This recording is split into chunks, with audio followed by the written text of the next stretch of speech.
would like to thank Professor Vitull Gupta and the entire organizing committee for giving me a chance to speak here. I would be speaking on interpretation of liver function test. First of all, the liver function test, the term is both imprecise and misleading.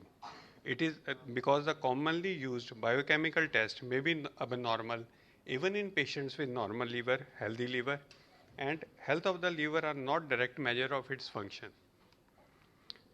These are the commonly used measured liver function tests in the serum. The commonly used are alanine aminotransferase, aspartate aminotransferase, alkaline phosphatase, serum bilirubin, serum albumin, prothrombin time, and 5-nucleotidase. We further subdivide these liver function tests into two categories. One are the tests of hepatic synthetic function, and the other are the test of liver injury. Serum albumin, bilirubin, and prothrombin time. These three are the markers of hepatic synthetic function, and ALT, AST, alkaline phosphatase, bilirubin, these are the markers of liver injury. Depending upon the duration of the disease onset and illness, the pattern of liver test abnormalities are divided into acute, subacute, and chronic. Acute are other diseases in which the onset of symptoms are less than 6 weeks, subacute are 6 weeks to 6 months, and chronic are more than 6 months. So based on the pattern of elevation, the liver test abnormalities can be hepatocellular, cholestatic, or isolated hyperbilirubinemia. In the hepatocellular pattern, there is a disproportionate elevation of serum aminotransferases as compared to alkaline phosphatase. Serum bilirubin may be elevated, but the test of hepatic synthetic function may be abnormal. In cholestatic pattern, there is a disproportionate elevation of alkaline phosphatase compared with the serum aminotransferase. Serum bilirubin may be elevated, and test of synthetic function may be abnormal. In isolated hyperbilirubinemia, patient usually have an elevated serum bilirubin level with normal serum aminotransferases and alkaline phosphatase. There is a concept of R value which help us to determine the type of liver injury, whether the patient is having hepatocellular type of liver injury or a cholestatic pattern of liver injury, especially in patients who have both elevated aminotransferases and alkaline phosphatase. R value is determined by the ratio of alanine aminotransferase oblique upper limit of normal of ALT divided by alkaline phosphatase over upper limit of normal of alkaline phosphatase. So R value is interpreted as if it is more than 5, it is a hepatocellular injury. If it is between 2 to 5, it's a mixed pattern. If it is less than 2, it is a cholestatic pattern. These are the commonly encountered clinical problems. We are just describing the ratio of AST and ALT elevations. In alcohol-related liver diseases, the AST is usually less than 8, ALT is less than 5, but the ratio of AST to ALT, if it is more than 2, it is significant. It is suggestive, and if it is more than 3, it is significant. NASH, the AST to ALT ratio is less than 4 times the upper limit of normal. Acute viral hepatitis or toxin-related hepatitis, both AST and ALT are more than 25 times the upper limit of normal. In ischemic hepatitis, this is more than 50 times the upper limit of normal. In chronic hepatitis C virus, there is a wide variability of aminotransferase elevation. Typically in chronic hepatitis C virus, they are usually less than 2 times the upper limit of normal, but rarely it can goes up to more than 10 times the upper limit of normal. In chronic hepatitis B virus, levels of aminotransferases vary. They can be normal in inactive carriers, and they can have mild to moderate elevation, that is usually less than 2 times the upper limit of normal, but with exacerbations they can be more than 10 times the upper limit of normal. A brief about AST to ALT elevation. The most cases of hepatocellular injury, we see usually the ALT is more than AST, but in few conditions the AST to ALT ratio is more than 2. These conditions are alcohol-associated liver diseases, NASH, cirrhosis, advanced liver disease means due to viral hepatitis, or acute Wilson disease. So first we will take the topic of aminotransferases. The elevated aminotransferases, they are further subdivided into three parts. Aminotransferases elevation in the presence of liver failure, marked elevation of aminotransferases in the absence of liver failure, and mild to moderate elevation of aminotransferases in the absence of liver failure. So what is liver failure? Presence of any encephalopathy or coagulopathy or and both. Coagulopathy means INR of more than 1.5 in the presence of raised aminotransferases. Usually these liver tests are typically more than 10 times the upper limit of normal. So there are conditions in which we have marked elevation without liver failure. What we called as marked elevation, in which the aminotransferases are more than 15 times the upper limit of normal. What we take it as a normal limit, it is 33 for males and 25 for females. The condition in which we get marked elevation are acetaminophen toxicity, idiosyncratic drug reactions, acute viral hepatitis, alcohol-related hepatitis, autoimmune hepatitis, Wilson disease, vascular disorders such as ischemic hepatitis, Budd-Chiari syndrome, sinusoidal obstruction syndrome, and HELLP syndrome. In muscle disorders, we can see in polymyositis and rhabdomyolysis. So the initial evaluation of markedly elevated aminotransferases come from these etiologies. We get an acetaminophen levels toxicology screen, viral markers such as IgM, anti-HAV, HBs antigen, total anti-HBC, anti-HCV, anti-herpes simplex virus, anti-CMV antibodies, heterophile antibodies, autoimmune markers. Ultrasound abdomen with Doppler imaging to look for vascular obstruction such as Budd-Chiari syndrome, and serum pregnancy test in a women of childbearing age. Suppose all these tests are normal. So we have to further pursue this patient. For the additional testing, we have to rule out Wilson disease. For that, we have to check for ceruloplasmin level, 24-hour urinary copper estimation, KF rings, hepatitis D virus antigen, hepatitis E virus antibodies. In case of muscle disorders, we have to look for creatinine kinase or aldolase. Urine analysis, especially to check for HELLP syndrome in pregnant patients. And if all the above testing is normal, we may proceed with liver biopsy. Next, etiologies of mild to moderate elevation, what are called as mild to moderate elevation of aminotransferases in the absence of liver failure. These levels are usually less than 15 times the upper limit of normal. Again, the common causes are medication use, viral hepatitis, alcohol-related conditions, metabolic disorders such as hemochromatosis, NASH, autoimmune disorders such as autoimmune hepatitis, Wilson disease, alpha-1 antitrypsin deficiency, vascular disorders such as congestive hepatopathy, adult bile ductopenia, malignant infiltration, muscle disorder, and we have seen many cases of thyroid disorder and celiac diseases initially presenting us with the elevated aminotransferases, adrenal insufficiency and anorexia nervosa. Initial elevation of mild to moderate elevation is viral markers for hepatitis B and C. For hemochromatosis, it is transferrin saturation, serum ferritin levels. For NASH, ultrasound abdomen / CT MRI.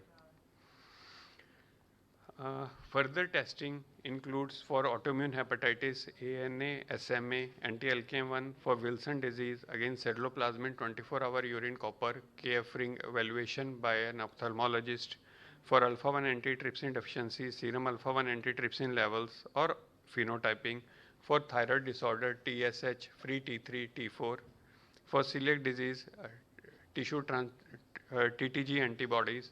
Mainly we use IgA anti-TTG. In patient, those who are deficient with IgA, we can use other tissue transmitted glutaminase antibodies also. If still the source of liver abnormalities is unclear, we check for adrenal insufficiency, for which we do 8 AM serum cortisol levels, plasma corticotrophin levels, a high dose adrenocorticostimulation test, muscle disorders such as creatine kinase or aldolase. Liver biopsy is again used for patient in whom the above testing is unrevealing. So for practical purposes, what we do? For practical purposes is, suppose if we are still not able to get the exact etiology, we may follow an expectant observation if the AST/ALT levels are less than 5 times the upper limit of normal and no chronic liver disease has been identified. We do a repeat testing after 3 to 6 months of AST, ALT. And if still the etiology is unclear or the levels of AST, ALT has not decreased, we do a liver biopsy in whom the AST, ALT are persistently more than 2 times the upper limit of normal, particularly if the non-imaging testing suggests that advanced liver fibrosis is not present. Biopsy is both reassuring to the clinician as well as the patient by confirming that there is no advanced or serious liver disease. The second liver function test is alkaline phosphatase, which is mainly seen in cholestasis. In liver diseases, cholestasis can be extrahepatic cholestasis or intrahepatic cholestasis. Level of alkaline phosphatase does not differentiate between extra or intrahepatic cholestasis, because in both these conditions, the level of alkaline phosphatase is usually more than 4 times the upper limit of normal. Alkaline phosphatase can be seen in can arise from various other tissues such as placenta, bone. So if we have to look for whether this alkaline phosphatase have came specifically from liver, we get an additional test of 5-nucleotidase or GGT. If any of these markers are elevated, presumably the alkaline phosphatase is of liver origin. What are the common extrahepatic causes of cholestasis? CBD stones called as chordocholithiasis, periampullary malignant obstruction such as head of pancreas, gallbladder, ampulla, distal bile duct, metastasis to perihilar lymph node, or it also can be seen with primary sclerosing cholangitis with an extrahepatic bile duct stricture, chronic pancreatitis such as autoimmune pancreatitis which causes stricturing of the distal bile duct, or AIDS cholangiopathy. First of all, we have to look whether this is really extrahepatic cholestasis, for which we get an imaging by an ultrasound abdomen. If it clearly shows a distal CBD stone, it's okay. If we are not clear whether the patient is still having what is the etiology of this extrahepatic cholestasis, we may proceed with MRCP, endoscopic ultrasound. Endoscopic ultrasound can be both diagnostic and therapeutic, CT abdomen. And if needed, ERCP can done, which is usually done nowadays only for therapeutic purposes, but it can be diagnostic also. For intrahepatic cholestasis can be caused by drug toxicity, primary biliary cholangitis, PHC, viral hepatitis, or infiltrative diseases of the liver. Other causes are cholestasis of pregnancy, benign postoperative cholestasis, patient on long-standing TPN, or ischemic cholangiopathy. For the evaluation of intrahepatic cholestasis, usually we look for primary biliary cirrhosis AMA test, or for autoimmune markers such as ANA and TSMA. If AMA is positive, we do a liver biopsy to confirm primary biliary cirrhosis. If AMA is also absent, we do additional testing such as MRCP, viral hepatitis A, B, C, E, and other viruses such as Epstein-Barr virus and cytomegalovirus, and definitely pregnancy has to be ruled out. What is the role of liver biopsy in intrahepatic cholestasis? If the above tests are negative and the ALP is still present and for more than twice the upper limit of normal, even after 6 months, we obtain a liver biopsy, which may reveal infiltrative conditions such as sarcoidosis, malignancy, vanishing bile duct syndrome, or idiopathic adulthood bile ductopenia. Rule of 6 months is not compulsory. We can get it done early also. Isolated GGT, it can be elevated in many conditions, but the main role in liver disease is just to confirm whether the alkaline phosphatase is of liver origin. Isolated hyperbilirubinemia can be conjugated or unconjugated. Unconjugated is usually from overproduction or impaired conjugation. Conjugated is because of the decrease released from the bile ductules.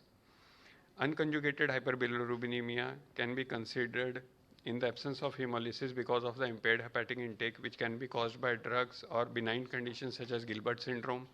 There are other conditions such as Regler-Nazar 1 or 2, which are usually seen in pediatric population, in which there are defective glucuronidase enzymes. Conjugated hyperbilirubinemia, mainly there are 2 references. One is Dubin-Johnson and Rotor syndrome. Distinction is not entirely required because these are benign conditions and the direct fraction of bilirubin is more than 50%. Patient have a normal GGT and ALP. Patient is having asymptomatic jaundice in the 2nd decade of life. In Dubin-Johnson syndrome, there is a altered hepatic excretion of bilirubin into the bile ducts, and in Rotor syndrome, there is defective reuptake of bilirubin by the hepatocytes. A word about a test of hepatic synthetic function. First is prothrombin time. Prothrombin time is elevated in acute liver failure, chronic liver diseases such as cirrhosis or vitamin K deficiency. For practical purposes, any patient who comes with raised prothrombin time, we give a vitamin K supplementation. If it is still raised, we look for the other conditions such as chronic liver disease. The second is serum albumin. In liver condition, it is usually decreased in chronic liver diseases, but it can also decrease in many other conditions such as protein losing enteropathy, nephrogenic loss of serum albumin. Thank you.